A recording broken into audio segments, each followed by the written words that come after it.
You gotta let it digest. After a loss, you always gotta give it a couple days to just sink in and digest. You know what I mean? Because watching the Eagles, especially when they lose, is like, I don't know, going to Taco Bell to eat. At first it seems like a good idea and you're all excited. But by halftime, you're like, I don't know if this was such a good idea. By the end of the third quarter, you got yourself a stomachache and you feel like you're gonna vomit, and at the end of the game, you're left with nothing but an annoying, burning sensation right in your ass. And by burning sensation, I'm not talking about the Eagles losing. No, I'm talking about having to listen to Rondé Barber for 3 hours during the broadcast, doing verbal cartwheels just to fight through it.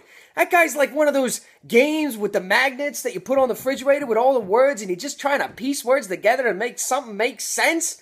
Jesus Christ. Seriously, I am like begging you guys, haven't Eagles fans suffered enough at the hands of Rondé friggin' Barber? Listening to Rondé Barber call a game is like listening to my wife, alright? Half the time I'm not even paying attention, and when I am, the words, the talk, they just don't even make any sense. And I can say that because number one, I'm a man, okay? And number two, I'm pretty sure she stopped watching these videos a long time ago. Right? Donovan called his first game this weekend. Did you see that, huh? It was the first time Rondé Barber ever made Donovan look good. Hi-oh. And then, after the loss, and after all the overreaction and all the this, that, and the other from the Cowboys fans, on comes Monday night. Dallas. How in the world? All these Cowboys fans just giddy as shit that the Eagles lost to the Cardinals. And then Monday night rolls around and they lose to a bottom feeder team with a losing record and their third string quarterback. Tony Romo's just laying there on the ground like he's in a goddamn Life Alert commercial. And then Jerry Jones is standing on the sidelines giving Jason Garrett the business like, now you listen here, you little soulless ginger bitch. I call the goddamn shots around here. So what I'm gonna need you to do is take that red-headed Cleveland reject out of the game so Tony Romo can get back in there and do what he does best. Screw this entire goddamn thing up. Let me ask you something, Dallas Cowboys. How hard are you going to run DeMarco Murray, and how many times are you going to shoot up Tony Romo's back before you put them both in the hospital? You think about that and get back to me later. Speaking of which, on a personal matter, you might be asking yourself why I'm doing this video indoors as opposed to doing them outdoors like I normally do. Well, the answer is very simple. You see, this morning I was at the hospital. And no, don't worry, because it's nothing bad. Because right now I am very proud to announce that come May 2015, Eagles Nation will be +1. And in case you were wondering how it happened, I'm going to give you the play-by-play. That's right, she was playing us tough, man. She was playing it strong. But I spread her out by using multiple formations and a lot of exotic looks.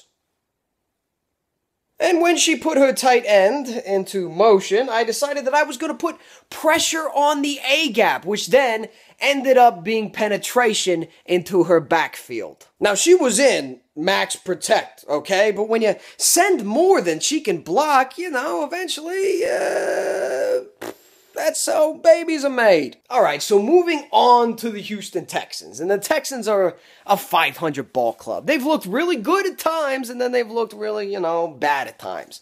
They can beat up teams like the Tennessee Titans or the Oakland Raiders, but they will lose against teams like the Indianapolis Colts or the New York Giants. Two teams in which we defeated ourselves. You gotta shut down the run game. You gotta shut down Arian Foster because the whole offense just revolves around him.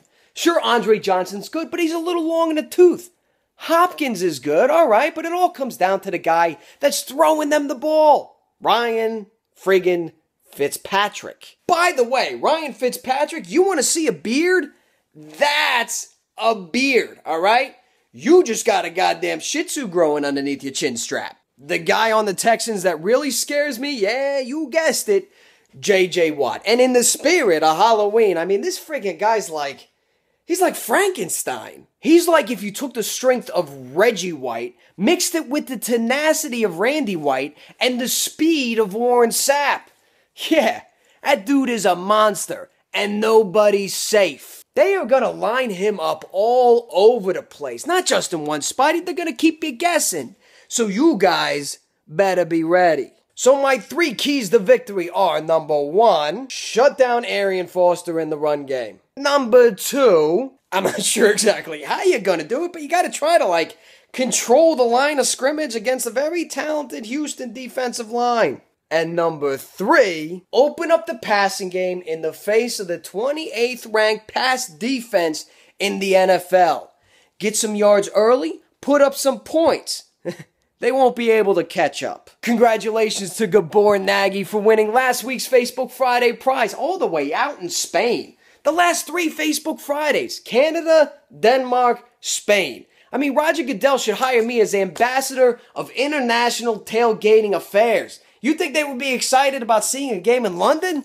Hey, send me over to the UK to go party with these animals before the games. That's how you start converting some football fans. This week's Facebook Friday prize will be an Eagles 8x10 signed by legendary quarterback Ron Jaworski. So make sure you give my Facebook page a like, facebook.com/Eagles Tailgate Team. And also give me a follow on Instagram and Twitter, all right? A lot of good stuff going on there at the mighty EROCK. So until next time, boys and girls, let's go Birds, and I will see you next week.